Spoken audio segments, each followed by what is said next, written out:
Assalamualaikum warahmatullahi wabarakatuh. Perkenalkan, saya Rahma Dewi Nurhalisa dengan NIM 112310993. Saya dari kelas A234A, Program Studi Manajemen. Pada video ini, saya akan memberikan jawaban saya terkait soal studi kasus mata kuliah perpajakan untuk ujian akhir semester. Dalam jawaban saya ini mengenai beberapa studi kasus yang berkaitan dengan kewajiban perpajakan, wajib pajak badan, sanksi administrasi, serta mekanisme pemeriksaan pajak berdasarkan ketentuan perpajakan yang berlaku. Baik, mari kita mulai pembahasannya. Soal studi kasus nomor 1 yang berkaitan dengan keterlambatan pelaporan dan sanksi administrasi. Pertanyaan pertama, jelaskan langkah-langkah yang seharusnya dilakukan PT Maju Jaya ketika menyadari bahwa laporan keuangan tidak dapat diselesaikan tepat waktu hingga 30 April 2024. Jawaban saya, berdasarkan kasus tersebut, PT Maju Jaya mengalami keterlambatan penyusunan laporan keuangan akibat adanya pergantian sistem akuntansi sehingga perusahaan tidak dapat menyampaikan SPT tahunan PPh badan tepat waktu.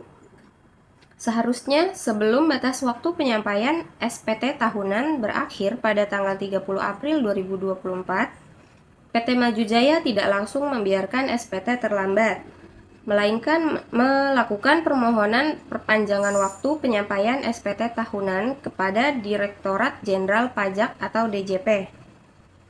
Sesuai Pasal 3 Ayat 4 Undang-Undang Nomor 6 Tahun 1983 tentang Ketentuan Umum dan Tata Cara Perpajakan, sebagaimana telah diubah terakhir dengan Undang-Undang Nomor 7 Tahun 2021 tentang Harmonisasi Peraturan Perpajakan, yaitu UU HPP, wajib pajak dapat mengajukan perpanjangan penyampaian SPT tahunan paling lama 2 bulan sejak batas waktu penyampaian SPT. Adapun langkah-langkah yang seharusnya dilakukan oleh PT Maju Jaya yaitu yang pertama, mengajukan pemberitahuan perpanjangan penyampaian SPT kepada DJP sebelum tanggal 30 April 2024. Yang kedua, melampirkan laporan keuangan sementara atau laporan keuangan yang belum diaudit.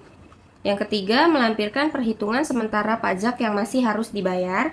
Yang keempat, melakukan pembayaran atas pajak yang diperkirakan masih kurang dibayar berdasarkan perhitungan sementara tersebut.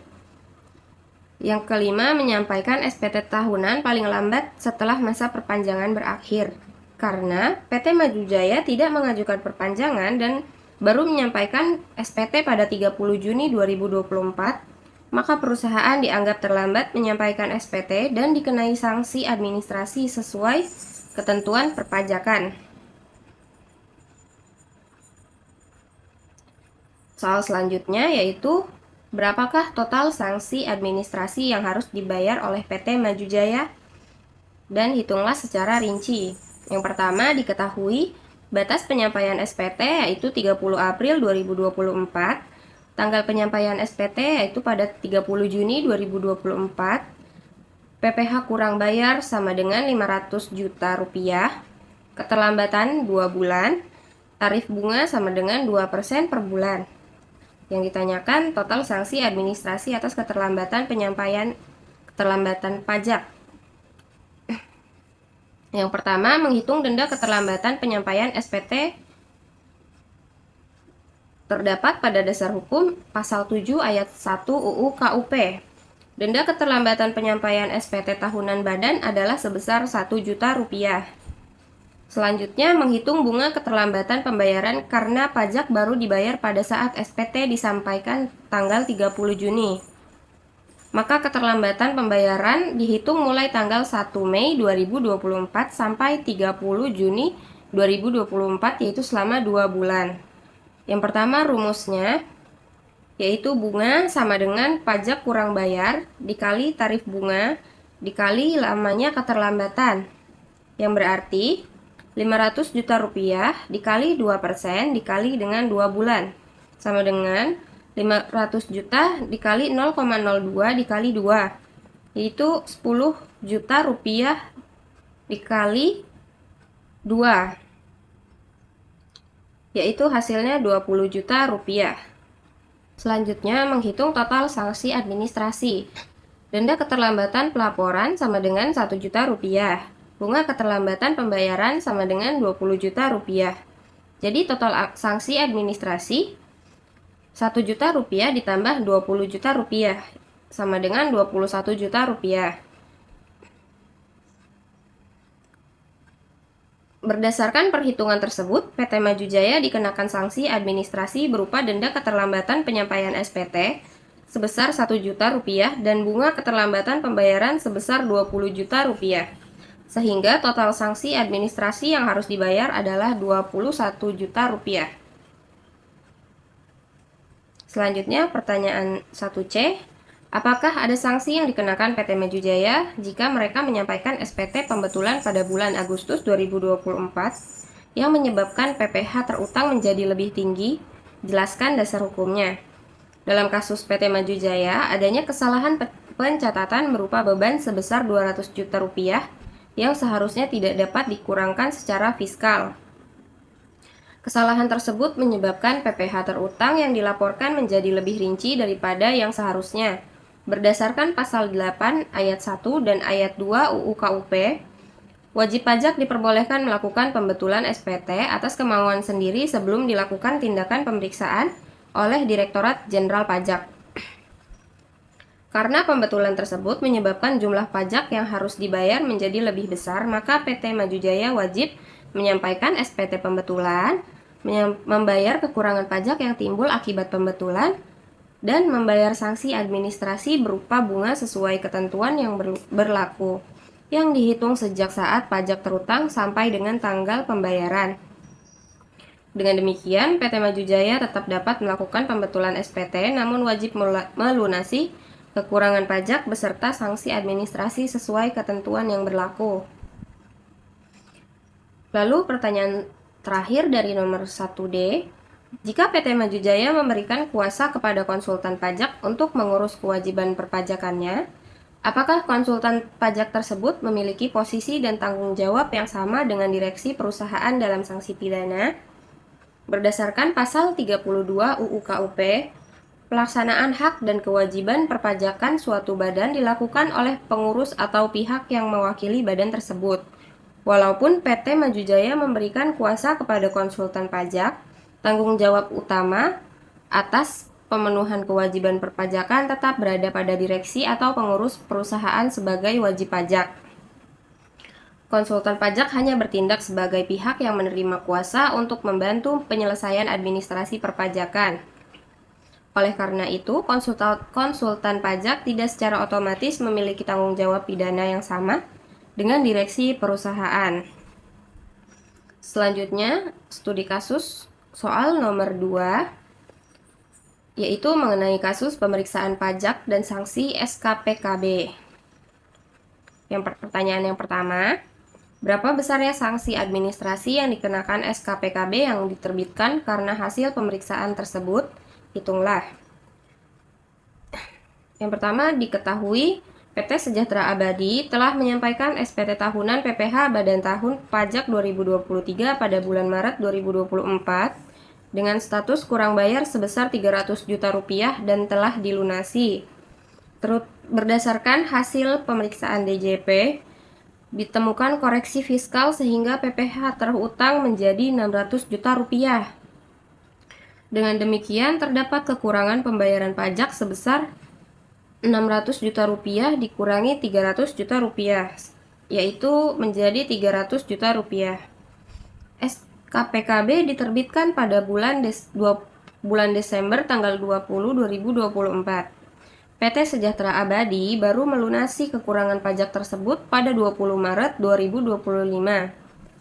Lalu yang ditanyakan, berapa sanksi administrasi yang dikenakan atas diterbitkannya SKPKB? Berdasarkan hukum, pasal 13 UU KUP, apabila berdasarkan hasil pemeriksaan ditemukan pajak yang masih harus dibayar, maka DJP menerbitkan surat ketetapan pajak kurang bayar atau SKPKB atas kekurangan pajak tersebut dikenakan sanksi administrasi berupa bunga sesuai ketentuan yang berlaku. Selanjutnya perhitungannya.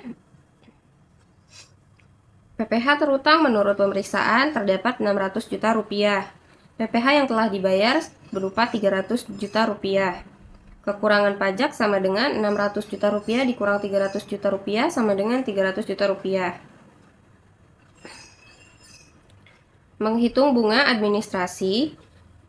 Diasumsikan bunga dihitung selama 3 bulan, yaitu sejak SKPKB diterbitkan pada 20 Desember 2024 sampai pembayaran dilakukan 20 Maret 2025.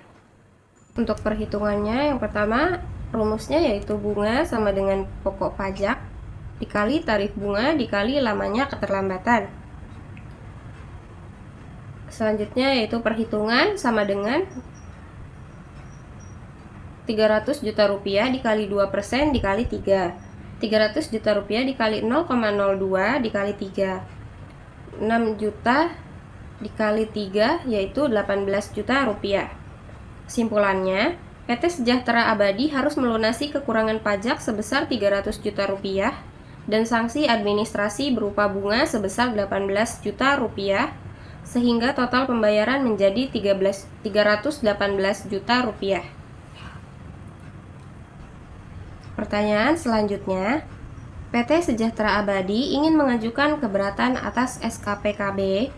Kapan batas akhir pengajuan keberatan dan bagaimana konsekuensi jika keberatan ditolak? Menurut dasar hukum, sesuai pasal 25 UU KUP, wajib pajak berhak mengajukan keberatan atas SKPKB kepada Direktur Jenderal Pajak. Keberatan harus diajukan secara tertulis dalam bahasa Indonesia dengan disertai alasan yang jelas dan diajukan paling lama 3 bulan sejak tanggal diterbitkannya SKPKB. Perhitungan batas waktu.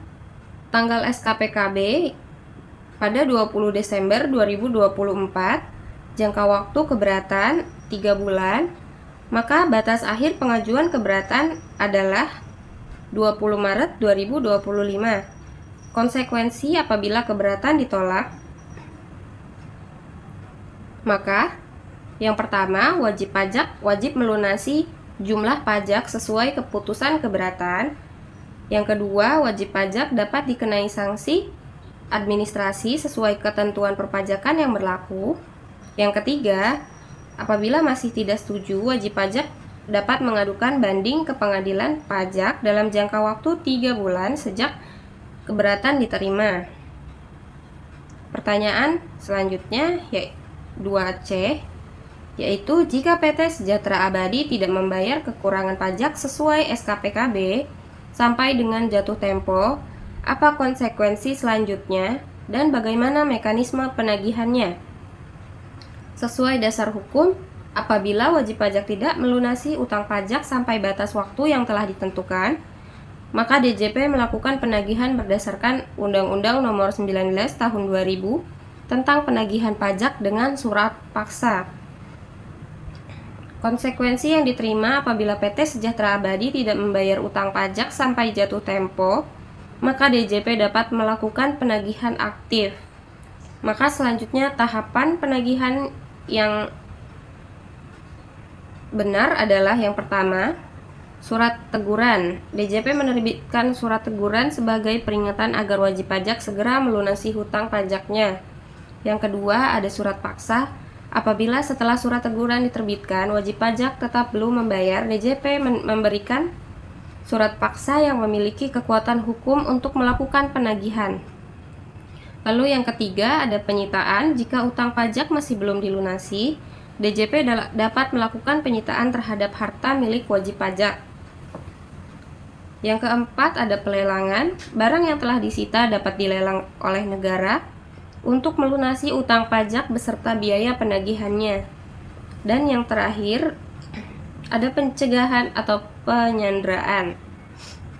Dalam keadaan tertentu, sesuai ketentuan peraturan perundang-undangan, DJP dapat melakukan tindakan pencegahan ke luar negeri atau penyanderaan terhadap penanggung pajak.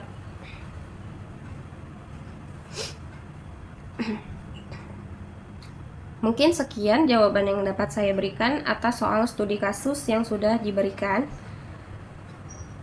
Dari kedua studi kasus tersebut, dapat disimpulkan bahwa kepatuhan dalam melaksanakan kewajiban perpajakan, baik dalam pelaporan maupun pembayaran pajak, sangat penting untuk menghindari sanksi administrasi dan proses penegakan hukum di bidang perpajakan. Oleh karena itu, wajib pajak diharapkan memahami serta mematuhi ketentuan perpajakan yang sudah berlaku. Terima kasih atas perhatiannya, kurang lebihnya mohon maaf atas penyampaian saya. Terima kasih. Wassalamualaikum warahmatullahi wabarakatuh.